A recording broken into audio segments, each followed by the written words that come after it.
We give thanks to God for what a glorious, glorious day. Let's also pray for the grace to use it well. Today's Holy Gospel is very disconcerting. It's disconcerting for a variety of reasons, in my opinion. One is, Jesus reminds us that not all hearts are equal. That some hearts are open to the Word of God, but some are fundamentally not. And that it is possible to reject the proclamation of God's mercy and God's love. It is possible to be distracted. It is possible to be hardened. It is possible to walk away from Jesus. Another disconcerting point of this gospel is the strange comments that Jesus makes about why he speaks in parables. It's a very, very odd and frankly kind of disturbing response that Jesus gives. I don't know if you caught that. He speaks in a way that makes it appear as though God hardens the hearts of the listeners. And that Jesus speaks in parables precisely because God does not want them to convert. Now, of course, we know that this surely cannot be the meaning of the passage. But could it be that the Lord allows individuals to sin, never causes it, but allows them to wander from the faith so that they might know the mercy of God? Perhaps he allows us to be hardened to his word so that we might return more faithfully later. That sort of provides a kind of comforting understanding of these strange sentences, but ultimately it requires greater delving into. Perhaps another homily. Because I want to focus on the third component part that I find disconcerting. And that is that Jesus has an inner circle. Not all disciples have the same intimacy with Jesus. He proclaims his word to the whole crowd, but then he retreats and reveals the meaning of the parable to a select few. He has an inner circle. And as an American who loves egalitarianism and the sovereignty of popular vote, not really, but for the sake of the homily, let's just say, for the sake of our understanding of equality and we want everybody to have a say, the idea that Jesus would have special friends, the idea that some are closer to him than others, is hard. It is awkward and it is hard. But it seems to be the clear reality because it's not only found in this gospel, but throughout the gospels, that the Lord's relationship to the apostles was different than his relationship to the rest of the crowd that followed him, even to those faithful women who followed him. And even within the apostles, his relationship with Peter, James, and John represented on the high altar, that too was different. They were allowed a level of intimacy that the other apostles weren't allowed. And so there are these rings that are near to Jesus that he himself establishes and that we must come to terms with. What do they mean? Well, I think it means that from the very beginning of the church, and by that I mean the public ministry of the Lord, there were certain individuals entrusted with authority to lead and to teach and to govern and to interpret. And we speak of these as the apostles, the first bishops of the church. My brothers and sisters, as members of the Catholic Church, we look to the hierarchy, to the bishops in union with the Holy Father to lead us and to govern us and to shepherd us.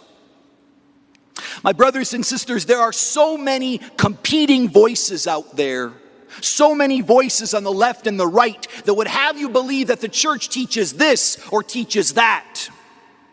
And it can be very difficult to distinguish the opinions of bishops from authoritative teachings, and from the long-lasting tradition of the church and the most latest fad. And so I want to urge us all, reverend clergy and laity alike, to become familiar with the Catechism. with the Catechism of the Catholic Church.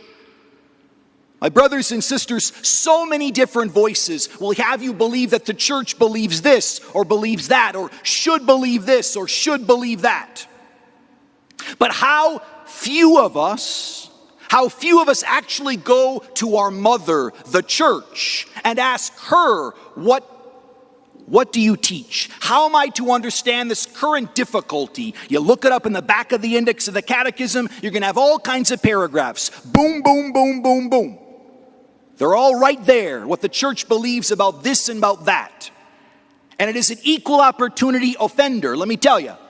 That book can't be labeled right or left.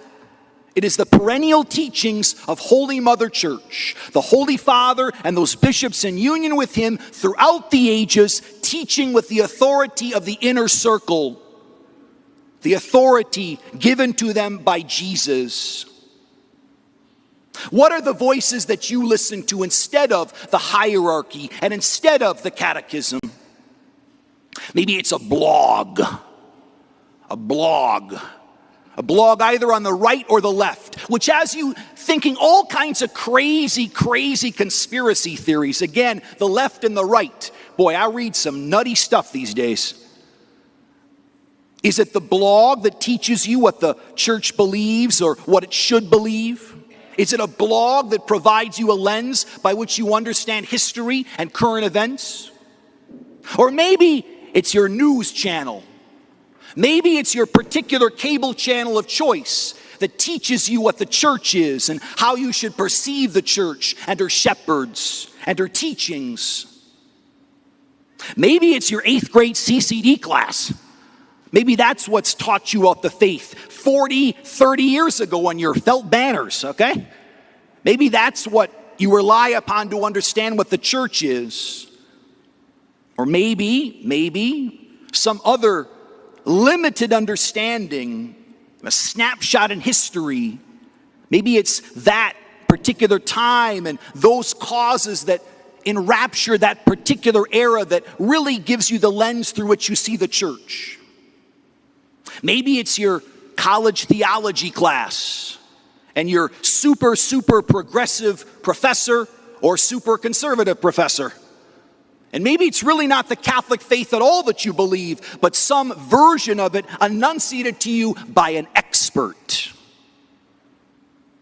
My brothers and sisters, it is critically important to understand what the actual church teaches about issues as spoken definitively by those bishops in union with the Holy Father throughout the ages. Get a copy of the Catechism. It's very easy. You can either buy it or you can look it up online for free, and begin to read what the church actually teaches. We have a lot of time these days, admittedly, as the COVID-19 restrictions become less and less. Perhaps we have less free time, but we still have time. And how much other stuff do we clog our minds with, rather than actually investigating what the mother actually teaches, our church? What were those insights given to that inner circle from the very beginning? The Gospel of John says that not everything that the Lord wrote is included within this book, but many things were revealed to the apostles behind closed doors. Now, we're not a cult. We don't believe in Gnosticism, that, there's this secret knowledge. But we do believe that there are authorities within the church, and that there are those shepherds that we look to follow.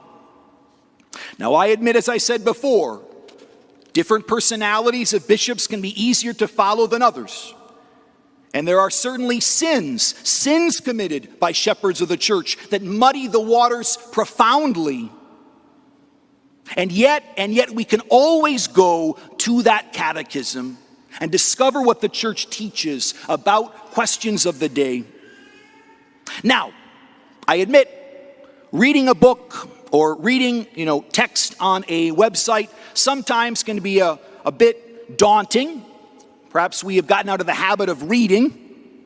And so, 2 suggested sources of what I strongly believe to be authentic, rooted sources. One is, what do you know, found on Transfiguration's website, and that is formed.org, a very reliable source of multimedia catechetical materials about what the church teaches. I don't know if you know this or not, but every single Transfiguration parishioner has a subscription through the parish. It's kind of like Catholic Netflix. All sorts of videos, all sorts of presentations about the truths of the faith that you can look up on your own time. You can run on your elliptical machine or whatever it is people do that don't look like me, whatever. You can investigate what Holy Mother Church actually teaches about matters in compelling ways. The other source is Word on Fire. Bishop Barron, an auxiliary bishop of Los Angeles, profound preacher. I would say he's the modern day Fulton Sheen, but that's just my opinion. Has some wonderful reflections upon the gospel of the day and the teachings of the church, presented in compelling, beautiful ways. By the way, a little plug here, Justin Corden just showed me recently a Bible, specifically the New Testament right now, created by Word and Fire, gorgeous works of art, beautiful depictions of famous scenes from the Gospels. You can give to your neighbor, to your confirmation candidate, to your spouse, a beautiful, beautiful book. Also has commentary from the church fathers, magnificent effort by Word on Fire. That also is a website that I think is very, very trustworthy. But the most important source, the Catechism. My brothers and sisters, I urge you to become familiar with what that catechism says, with what Holy Mother Church teaches about real issues of today. Let us remember that Jesus instituted a church upon the apostles. He did not institute a church in which everyone had the same role. No. He has made some teachers, divinely appointed teachers, and it is critical to listen to what they have to say, as it is found within the Catechism of the Catholic Church.